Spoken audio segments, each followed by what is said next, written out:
Vipassana, translated as insight or wisdom, is perhaps the oldest meditation practice in the Buddhist tradition.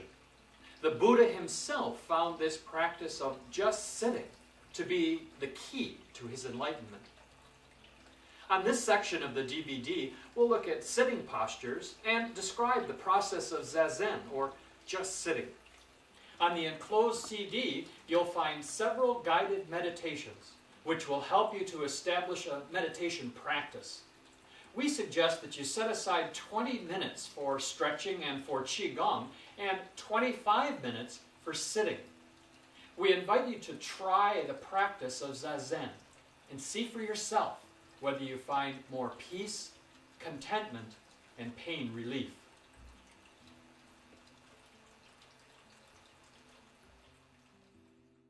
For sitting meditation, you can sit on a cushion, a bench, or a chair.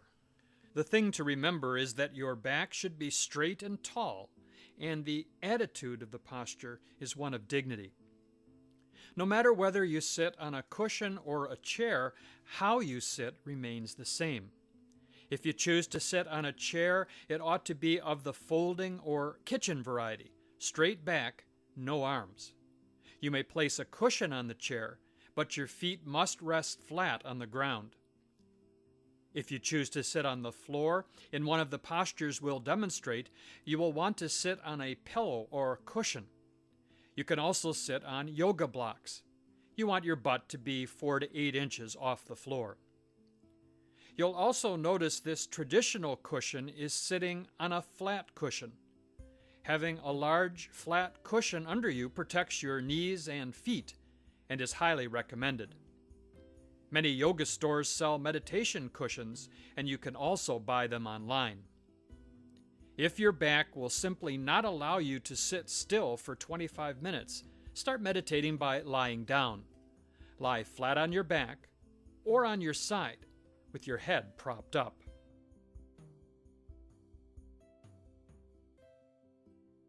We'll begin by looking at sitting on a chair. You want to sit on the front of the chair seat so that your butt is just on the seat. Both feet are flat on the floor and hip distance apart. The back is straight, and by moving your belly a bit forward, you will maintain a curve in the small of your back. Here's a side view. You can see that there is space between the back and the chair back. Shoulders square, tall spine.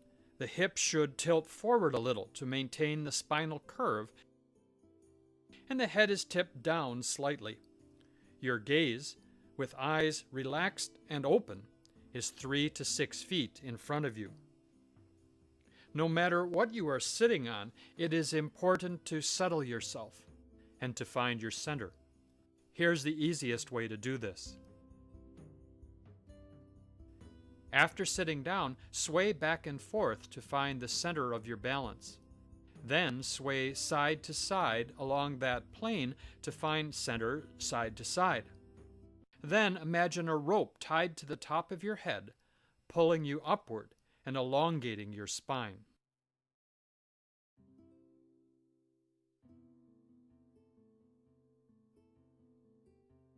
In all of the seated poses, make the following correction about every 5 to 10 minutes. Pretend your head is being pulled upward and slightly forward so the chin is tucked in, not jutting forward. Do this slowly and without creating a disturbance. Experienced meditators also straighten their backs by rocking forward from the hips. Just sitting is a discipline in stillness and focus. As such, you should not move during a sit. If you absolutely have to move, do this. Notice your discomfort and visualize making it barely noticeable. Then attempt very small micro-corrections. Do this 3 times. If you are still uncomfortable, make a postural correction or shift to another sitting posture.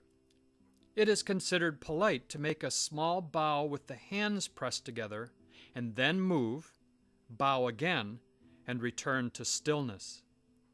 Small corrections like straightening your back or correcting a hand position may be made without bowing.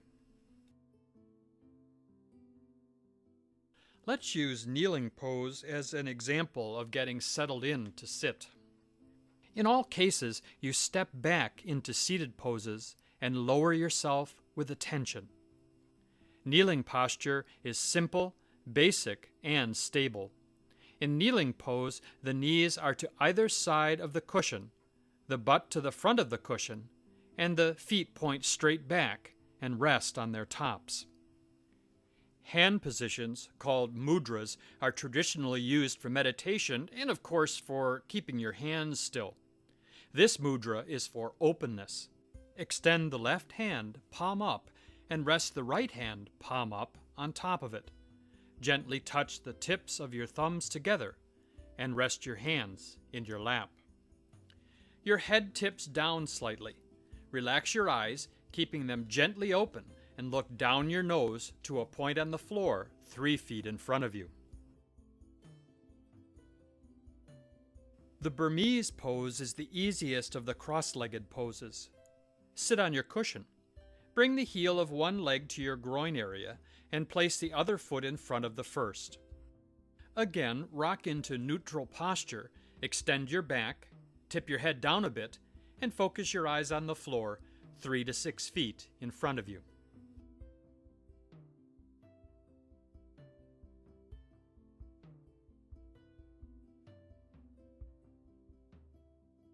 This pose is called the half lotus.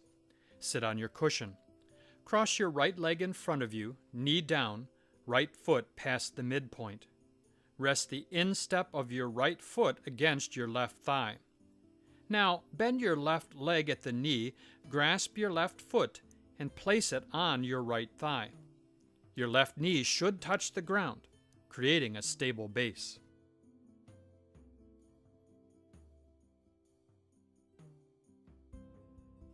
I'd like to recommend that for 8 weeks you meditate for at least 25 minutes per day after doing some stretches. Meditate by following your breath. You can count breaths, internally saying "and" on the in-breath and "one" on the out-breath, up to 10, and then repeat. Or bring your attention to your nostrils and feel the current of air as you breathe in and out. Internally say "in" on the in-breath and "out" on the out-breath. In either case, as you lose focus, as you notice your mind has wandered, gently bring your attention back to the breath. Briefly, just sitting is designed to settle your body, as we've just described. The first step in meditation is to learn single-pointed concentration. You do this by bringing your mind's attention to a single point of focus, typically the sensation of the breath entering and leaving the body. Your mind's tendency is to wander. We are easily distracted from watching our breath by internal dramas, stories, and also by the sights and sounds in the room.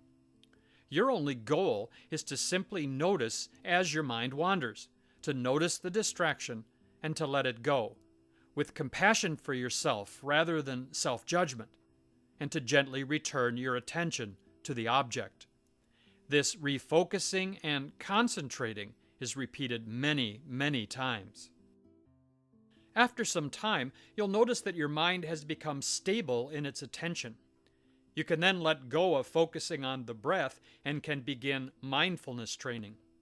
Your attention simply rests on whatever presents itself most strongly, perhaps a sound, or a pain, or a train of thought. This phase of the meditation is without agenda. When the mind wanders into story-making or drifts away, the attention is gently brought back, first to the breath, and then, when stable again, to whatever presents itself most strongly.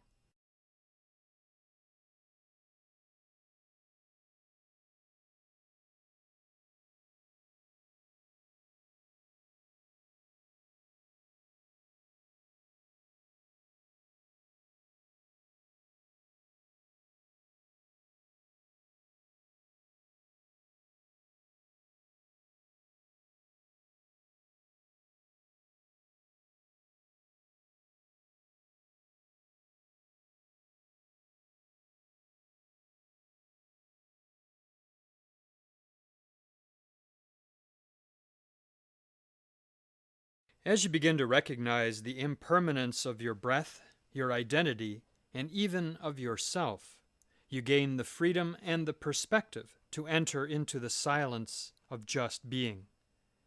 Meditation is the most